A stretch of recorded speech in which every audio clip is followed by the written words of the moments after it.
This is the last time Caitlin Clark herself played the Atlanta Dream. Now, I believe the second half of this game, Caitlin Clark came out on fire. You can look it up because Caitlin Clark went off on Stephanie White in a tunnel. Now, there is a video that has not been released to the public. I've seen the video of this argument in the tunnel. Now, do I want to say... What's good, Basley fam? There's a wild story making quiet rounds behind the scenes. One that never hit the headlines. A tunnel confrontation so explosive it nearly wrecked multiple reputations. The person who filmed it still won't release the clip, mainly because of how brutally it supposedly portrays Caitlin Clark. But don't get it twisted, the footage exists, and every detail has been verified. That heated moment you witnessed courtside against Atlanta? That was just the spark from a much deeper firestorm. Most fans scrolled past and moved on, unaware that the real story was hiding right in front of them. When you break down the body language and emotional reactions of top-tier athletes, that single hand gesture wasn't irritation, it was full-blown emotional overload. Moments like that don't explode out of nowhere. They build slowly, layer after layer, fueled by quiet frustration and relentless pressure. And here's where everything starts to make sense. Caitlin Clark spent an entire season locked inside a system that erased the very identity that made her iconic. The fearless deep threes, the natural rhythm, the chaotic Iowa brilliance. All of it silenced under Stephanie White's predictable, by-the-book motion offense. So the question isn't whether Caitlin was angry.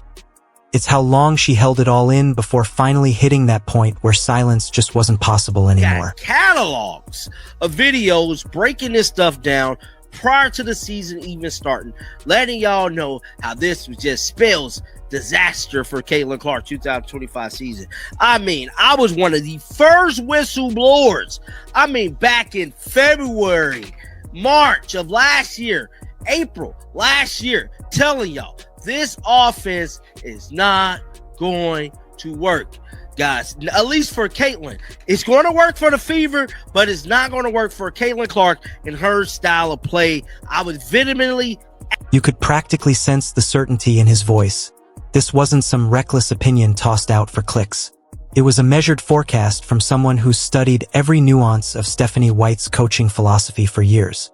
Way back in February, March, even early April, long before the first tip-off, he was already sounding the alarm. He warned that White's offensive blueprint would eventually suffocate Caitlin Clark's natural rhythm and creativity. And when the dust settled, he was absolutely right. The data tells the whole story. Caitlin's three-point attempts dropped, her usage rate cratered, and those electrifying, viral moments that once defined her Iowa legacy turned into isolated flashes instead of nightly fireworks. But numbers alone can't capture what was really happening. They show the outcome, not the emotional toll or the creative sacrifice behind it. To really understand the collapse, you have to know what a motion offense truly demands. Constant off-ball movement, synchronized screens, 5 players thinking in one rhythm, every possession rehearsed like choreography. When it's executed perfectly, it's stunning, almost poetic basketball. But for once-in-a-generation scorers, it's a prison disguised as structure. You don't cage Steph Curry inside 30 scripted possessions. You don't hand Luka Doncic a step-by-step manual and tell him to improvise later. You build the system around their chaos, their instinct, their gravitational pull. Stephanie White did the opposite. She took the most electric scorer in women's basketball and confined her spark inside a mechanical system. And when that system started to crumble, when injuries hit, chemistry faded, and the cracks widened, the pressure finally boiled over. That's when all the frustration, the silence, and the suffocation burst into full view for the world to see. Sides, because I believe the second half of that season, Christy Sides understood how to play Caitlin Clark. Christy Sides understood what type of player Caitlin Clark was and is. Hence why they went on a run that they did. Now, had we had Christy Sides this year, I believe the Indiana Fever don't have as many injuries. Because I've been telling y'all, some people are going to be mad about this. I know y'all get mad when I... All right, pause for just a second. Because this is where everything takes a seriously unexpected turn. He's dropping a claim so bold it flips the entire media-approved version of last season upside down. Think back to those headlines that praised firing Christy Sides as the smart reset. Every analyst swore she couldn't unlock the Fever's potential, that Stephanie White, with her championship pedigree and textbook offensive philosophy, was the savior. But what if the media got it completely wrong from the start? Let's run it back. Indiana stumbled out of the gate, and all the blame landed squarely on Sides. But quietly, something shifted. The team began to gel, momentum built, and suddenly they were fighting deep into the playoffs, reaching the semifinals against all odds. And it wasn't because of some revolutionary playbook or advanced analytics wizardry. It happened because Christy Sides leaned into the one truth Iowa fans already lived by. Give Caitlin Clark the ball, get out of her way, and let her light up the scoreboard. Now here's where the story gets genuinely explosive, and most people aren't ready for it. He's claiming that Stephanie White's own defensive philosophy might have sparked the injury avalanche that crushed Indiana's momentum, that her demand for non-stop full-court pressure, even from offensive stars like Kelsey Mitchell, drained their bodies game after game, and that her motion offense, packed with constant cuts, screens, and endless movement, pushed players past the point of sustainable performance. It sounds outrageous at first, right? But maybe it isn't. History backs the pattern. Under White, the Connecticut Sun came close so many times but never sealed the championship deal. Strong rosters, deep playoff runs, yet every time they broke down when it mattered most. And now in Indiana, even with more young talent and raw firepower, the same script is unfolding again. Dominant regular season, postseason collapse, and a superstar slowly reaching her breaking point under the weight of repetition. Let me show y'all something. So this is the clip right here, right?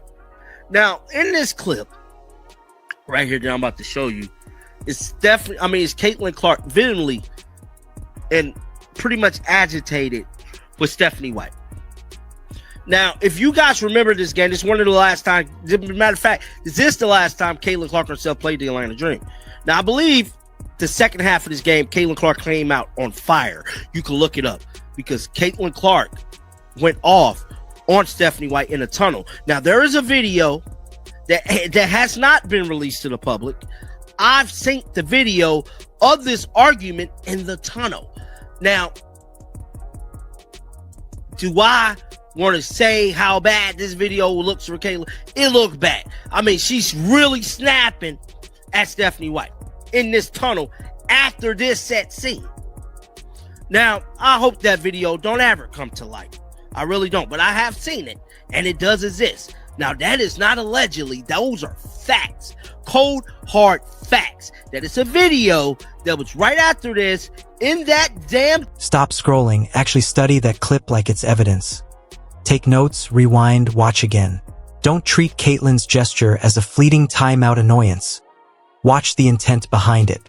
When her hands fly up, it isn't a casual come on. It reads like a raw, baffled question. What are we doing out here? That's a world apart from momentary irritation. It's a visible rejection of the game plan. Now look at Stephanie White. She doesn't confront it, doesn't mirror the emotion. She just keeps coaching as if nothing seismic just happened. Maybe she's composed, maybe she's deliberate, or maybe this was the tipping point of something that had been simmering for weeks. That's why the rumored tunnel tape matters. If it exists and truly detonates behind closed doors, that timeout wasn't an isolated blowup. It was the visible flare of a slow-burning collapse. Think about how rare it is to keep footage secret these days. When something stays buried, it's usually because it can cause real, lasting damage. For a rookie superstar like Caitlin to lose control privately, the frustration would have to be enormous. The product of months of miscommunication, physical strain, and emotional burnout. So ask the hard question nobody wants to voice. If that confrontation really went down, did they repair it honestly afterward? Or did they just perform for the cameras while resentment quietly festered? 26 season, we know this is a rebuild season. This is a season to correct the errors and correct the flaws. And the flaw being the motion offense worked for Stephanie, but the motion offense cannot win a championship. Hence why Stephanie White has not won a championship with this motion offense. She didn't get far in Connecticut, and she didn't get far here. Granted, she made it to the semifinal, but you never made it to the finals, which means that we got to go back to the read and react. We got to go back to giving Caitlin Clark the... Just listen to the certainty in his tone, that unshakable conviction. He's not throwing around rumors or hiding behind allegedly anymore. He's stating it flat out, as if he's seen the evidence himself. The supposed tunnel video isn't a theory to him. It's a fact. Now, maybe he's telling the truth. Maybe this footage genuinely exists. Or maybe, just maybe, this is strategic storytelling, a clever way to spark intrigue around something no one can fully verify. But here's the thing, whether the video is real or not almost doesn't matter. The frustration? That's undeniable. You can see it with your own eyes. In that sideline clip, in Caitlin Clark's posture, in the energy of her play versus the structure of the system she was trapped in. The video would only confirm what the entire season already revealed to anyone paying attention. And listen carefully to what he pointed out about the Atlanta game. After that tense exchange, Caitlin came out blazing. She played with pure fury, the kind that only elite competitors tap into when they've been pushed too far. That's what greatness looks like when it's cornered. They don't complain. They respond. They channel that emotion. They prove their point. They remind everyone exactly why they're special. And that's where the real insight lies. If Caitlin consistently performed better when she was angry at the system, what does that say about the system itself? That's the psychological paradox of coaching elite athletes. You could design the most beautiful offensive philosophy, packed with structure, balance, and championship logic. But if that structure demands your star player suppress her instincts, you've already lost. The best coaches know this truth. Systems serve players, not the other way around. Greg Popovich never forced Tim Duncan to imitate Shaquille O'Neal. Phil Jackson didn't make Michael Jordan run the triangle exactly like Scottie Pippen. The system bent around their strengths. And that's the uncomfortable reality for Indiana fans right now. Stephanie White might very well be a brilliant coach, just one with the wrong system for Caitlin Clark. Man, we got to talk about Iowa Caitlin again. That fearless, electric version of Caitlin Clark who pulled up from the logo like it was nothing. That Caitlin, the one who made every game feel like a show. Because let's be honest, nobody wants to keep watching the Stephanie White Science Project version of Caitlin anymore. We miss the magic, the instinct, the confidence, the pure chaos she brought to the floor. And speaking of Stephanie White, things just got interesting again. You remember last year, she couldn't go 2 weeks without sitting down for another interview. Now, even with the offseason barely cooling off, she's back at it. Word is, she's got another interview dropping soon. And I can't help but wonder, how's this one going to play out? Here's the thing. This will be White's second off-season interview with the Fever organization, and it's not a random media stop. It's calculated, strategically controlled communication. She's not talking to ESPN, not sitting with national analysts, not doing anything with major platforms that might press her. She's sticking to Indiana-only reporters, local coverage she can trust, where the tone is soft and the questions are safe. And look at the setup for this new feature, Fever Insider Live. Indiana coach Stephanie White. Come on, that's not journalism. That's in-house content, perfectly curated by the organization itself. These aren't independent journalists digging for truth. They're maintaining access, preserving relationships with the front office. They can't ask the hard questions because doing so risks losing those exclusive privileges. So here's what won't be asked in that interview. Stephanie, your star player looked visibly frustrated with your offense multiple times this season. How do you fix that?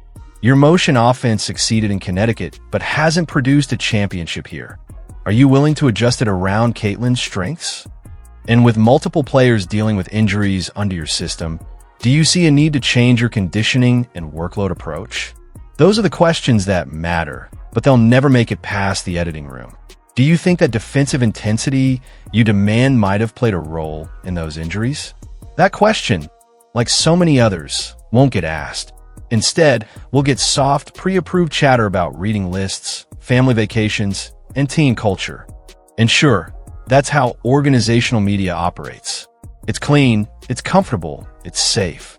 But it also means the real story, the tension, the issues, the uncomfortable truths that actually need addressing, never see the light of day.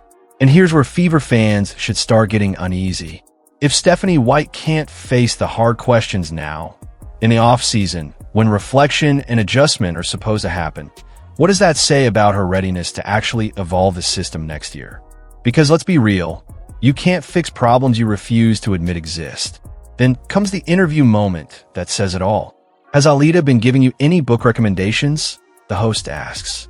White laughs, shakes her head. No, she hasn't. I actually went on vacation right after the season, took my kids to a beach town, walked into a bookstore, told the clerk what I liked, and she handed me a whole series. I've started The Handmaid's Secret. I've finished 2 books, got 2 more to go. The interviewer smiles. That's awesome. Have your kids gotten into reading too? White chuckles, one of them, yeah. The others, not so much. Honestly, I didn't even like reading until I was a pro. And this right here is what fans get instead of accountability. Book club talk and vacation anecdotes. Humanizing, polished, relatable. It paints Stephanie White as down-to-earth, as someone normal you'd grab coffee with. But psychologically, it's strategic. It replaces scrutiny with charm. It redirects from why the system failed to what she's been reading. It's smart public relations, but it's not transparency. This isn't just an interview. It's reputation management. After a season filled with injuries, playoff heartbreak, and undeniable signs of player frustration, the first major sit-down from Stephanie White isn't about basketball, systems, or adjustments. It's about books, about vacations, about finding new worlds to escape into. And that word, escapism, deserves a closer look. Stephanie literally says that reading is her escape, her way to stop thinking about everything happening around her. Maybe it's harmless. Maybe she's just sharing something personal. But maybe it's unintentionally revealing. Because what if this entire interview is a form of escapism, a polished distraction from the uncomfortable conversations about what actually went wrong? Here's the brutal truth. 2025 was supposed to be the year everything clicked. The Indiana Fever were entering their championship window. They had Caitlin Clark's rookie foundation to build on, Aaliyah Boston blossoming into a superstar, Kelsey Mitchell in her absolute prime, and a coach with championship DNA brought in to lead them to the next level. On paper, everything was lined up for success. Instead, injuries, friction, a system that clearly didn't fit their most dynamic player. And now, during the offseason, the one time when accountability and reflection should take center stage, the head coach is giving feel-good interviews about book clubs with media members who won't dare challenge her. But here's the thing. Caitlin Clark doesn't get to escape. She doesn't get to disappear in a fiction or shut off the frustration. She's stuck right here in reality, in a system designed to limit what makes her generational. In a world where her body language screams frustration while her coach smiles through press junkets. In a franchise that keeps talking about culture instead of chemistry, and comfort instead of change. The Fever had a shot. They made the semifinals, came this close to the finals. But Caitlin's year? Tough. Injuries hit, rhythm disappeared, and that experimental motion offense, the one Stephanie White swore would unlock the roster, turned into one of the biggest question marks heading into next season. And that's the story nobody's telling. Not the one about books, beaches, or escapism. The one about what happens when a team full of potential becomes trapped in the wrong system at the worst possible time. And this, right here, is where the stakes become impossible to ignore. Because 2026 isn't just another season. It's the defining chapter of Caitlin Clark's current contract era. The year that will decide whether she views Indiana as her long-term home or just the franchise that drafted her. Look at the history across pro sports. Generational talents never stay where they're limited. They don't settle for systems that dim their light. They gravitate toward organizations that understand how to build around brilliance. If the Fever don't figure this out soon, if they keep running the same rigid motion offense that turns Caitlin from a system-defining star into a system-bound player, she'll have options, real options. Now, does that mean she's leaving? Not necessarily. Caitlin has shown remarkable patience and loyalty. She's not one to stir drama, demand trades, or leak frustrations to the media. But even loyalty has breaking points. And those limits start to show when you spend an entire season watching your strengths get suppressed while your coach refuses to adapt. That's the uncomfortable reality Fever management has to face. They made their choice, Stephanie White over Christie Sides, believing White's motion-heavy system would elevate the entire roster. But if the results show otherwise, if that decision clearly backfired, then they're standing at a crossroads with three possible paths. Option 1. Double down, convince themselves that continuity will fix everything, and hope it magically clicks next season. Option 2. Swallow the pride, admit the mistake, and make a real change, even if it's uncomfortable. But there's a third option, and it's the worst of them all, doing nothing. Pretend the injuries were bad luck. Pretend the frustration will fade. Pretend the same system will suddenly produce different results. That's not strategy, that's wishful thinking. And wishful thinking doesn't win championships. It doesn't maximize once-in-a-generation talent. And it definitely doesn't keep your franchise cornerstone happy, inspired, and committed for the long haul. We've all seen it before. Everyone wanted to see the Caitlin Clark from Iowa, the fearless scorer, the visionary playmaker, the one who turned basketball into theater. But from the start, I told y'all, this system was never built for her. And now it's clear. Stephanie White doesn't know how to coach Caitlin Clark. And I know some people won't like what I'm about to say next, but I believe the Fever made the wrong choice. So let's stop circling the problem and talk solutions, because that's what we do here, Basley fam. We don't just chase drama. We break it down and rebuild it better. First, Stephanie White has to decide who she really is as a coach. Is she someone who adapts her system to her players, or someone who forces her players to adapt to her system? Both philosophies can work, but you can't have it both ways when your best player's skill set directly clashes with your offensive philosophy. If she chooses to adapt, here's what that looks like. More pick and roll, more isolation opportunities, more freedom for Caitlin to create in space instead of being boxed into structure. In short, run the Iowa offense with WNBA talent around it. Let Caitlin be the engine. Let her gravity warp defenses. Let her make the reads that made her legendary in the first place. But if White refuses to adapt, if she truly believes motion offense is the key to championship basketball, then she needs to say that directly. Not through interviews, not through cryptic rotations or subtle coaching tweaks. A real, face-to-face conversation about roles, expectations, and what success actually looks like. Because here's what happens if they don't. Frustration compounds. Tension builds. And something eventually breaks beyond repair. Maybe it's Caitlin quietly requesting a trade. Maybe it's Stephanie White losing the locker room or her job. Maybe it's another wasted season inside a championship window that's closing faster than anyone wants to admit. And that leads to the second piece, the front office. They need to decide what kind of franchise they want to be. Are they building around Caitlin Clark? Or are they forcing Caitlin Clark to fit inside their system? Because those two paths lead to entirely different futures. These are two completely different philosophies. One centers everything around your once-in-a-generation talent, the player who defines your identity. The other centers everything around a system, a structure that demands everyone fit into it. And if the Fever are choosing the system route, they'd better be absolutely certain that system can actually win a championship. Because let's be real, Stephanie White's motion offense hasn't delivered one yet. Not in Connecticut, not in Indiana, not even close.